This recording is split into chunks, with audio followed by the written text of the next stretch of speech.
Well, good morning. We are day 63 in our journey through the Word. It's hard to believe we've gone through another week. Today is Friday. And again, just amazing reading. Just want to sit with my mouth open and go, I just can't believe. Rebellion, the act of violence or open resistance to an established government or ruler, the action or process of resisting authority or control. The people are openly rebelling against Moses and Aaron. How much more can God do in their visible presence for them to see that God is with these two men? And God has anointed them to be their leaders. They brought them all the way to the edge of the promised land.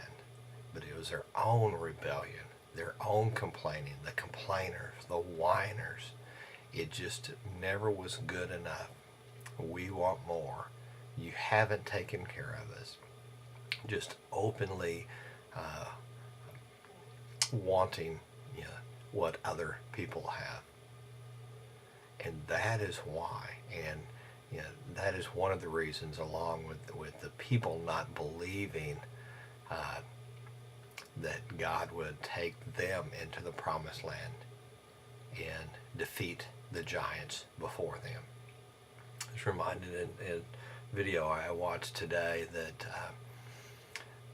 there's great harvest, great reward in the promised land that God gives us, but there's also giants to be defeated. But we don't have to defeat those. He will go before us and defeat those giants. We just have to trust Him. We have to have faith in Him.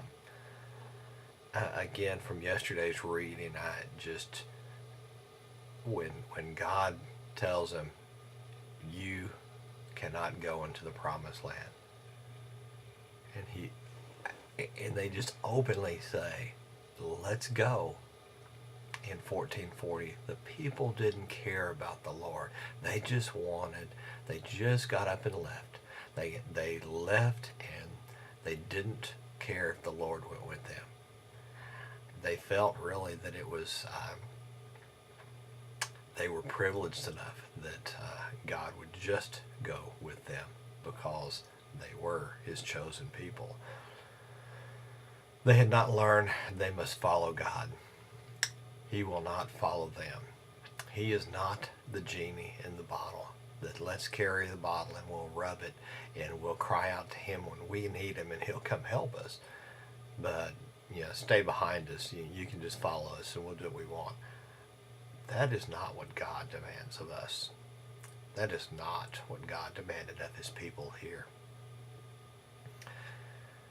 In today's reading, by rebelling against Moses, the people were again rebelling against God.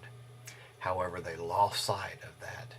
Even after that, and what had happened when they tried to enter the promised land and God said no. And again, the crowd comes back with anger toward Moses and Aaron.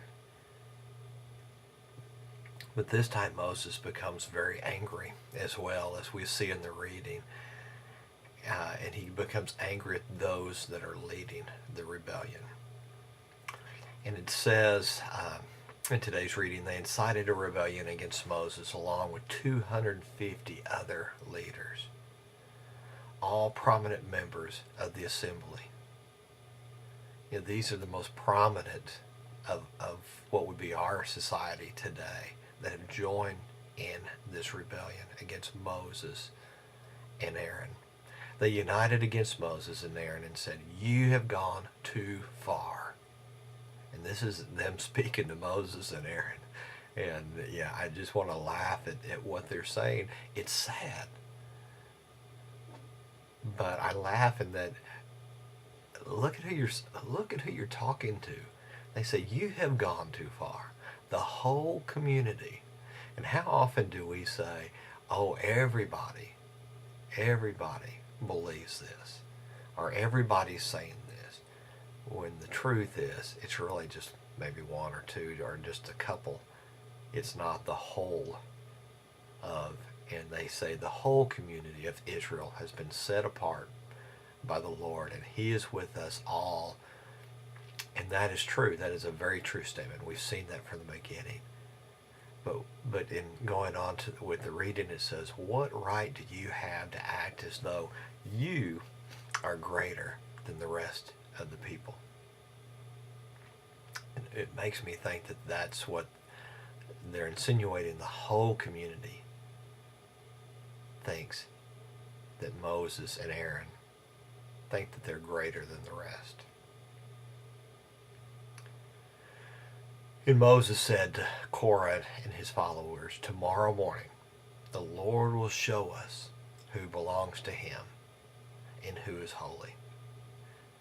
The Lord will allow only those whom He selects to enter His own presence. Moses knew what God instructed, and this meant death for those who came before him, who were not cleansed, who were not clean, who were not holy. It meant death.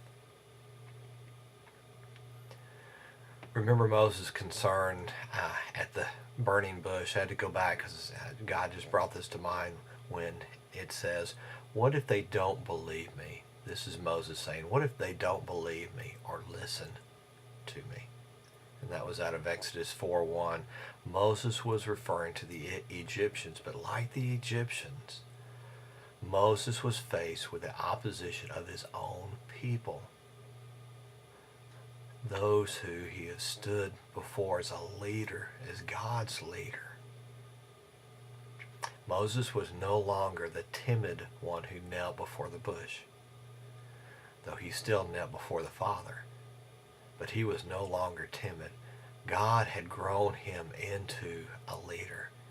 No one now had to speak on behalf of Moses. God had brought him to a point where he would speak the words of the Lord. He did not need Aaron to do that. Reminded today out of Proverbs 6:18, pride goes before destruction and haughtiness before the fall. Korah was misleading a group toward destruction because of his pride in thinking he should be the priest. And Moses openly confronts him on that. Do you think you deserve to be that? The price for their pride was the whole families, their whole families. You know, the children and all were swallowed up by the ground, and the ground closed back over them. And the people were scared. But it's sad because it went on in verse 41 where it said, the very next morning the whole community of Israel began muttering against Moses and Aaron again. They witnessed what had happened the day before. They had been a part of what happened in being run out of the promised land when they tried to enter it when God said no. They'd been a part of that at the Mount Sinai. They'd been a part of the Red Sea. They had been a part of coming out of Egypt. And now, after seeing all of that and it being fresh in their minds from just what happened yesterday, again, that early the next day, they began muttering and complaining and whining and rebelling again against God. But God also, as we see in today's reading, and I love this part where he reaffirms Aaron. You have to think Aaron had to be a little discouraged when the Levites, those who were set apart to work in and around the temple, even began to rebel against him. And God reaffirms him today. Among the 12 staffs, Aaron's is the only one that sprouted. It's not only sprouted, but it sprouted, budded, blossomed, and produced ripe almonds in one day. One day. And I can't even say that was 24 hours. But God did that out of 12 staffs that were presented before the altar. Aaron's. And he had them write their names on those because there wasn't going to be a question, oh, that was really mine. No. Aaron's name was written on that staff. And this is significant in that because it says buds will sprout on the staff belonging to the man I choose. God confirmed Aaron again that day. And that staff was placed permanently before the ark to serve as a warning to those who rebelled. And sadly, will be short-sighted again, and we will see that. The whining and the complaining and the rebelling will happen again and again and again. And we're no different in that. We're short-sighted, and we want to say, how could they have? But we're no different in our lives in how we are short-sighted in remembering the things that God has brought us through that were not always pleasant, or what we've complained about. And sometimes we'll complain so much that God will do, as he did for Israel, that he'll give us exactly what we want, to the point where we gag on it. My takeaway from today is that I must trust in those that in which God has placed an authority over me. If they are following God's leadership, who am I? Who am I to question them? Strong words to think on as we begin our Friday and lead into a weekend. Be interested to see what you have to say on those. I encourage you, share a word with us in our comments today or this weekend. And I hope you have a great day, a wonderful weekend, and we will see you on Monday as we return to journey through the Word.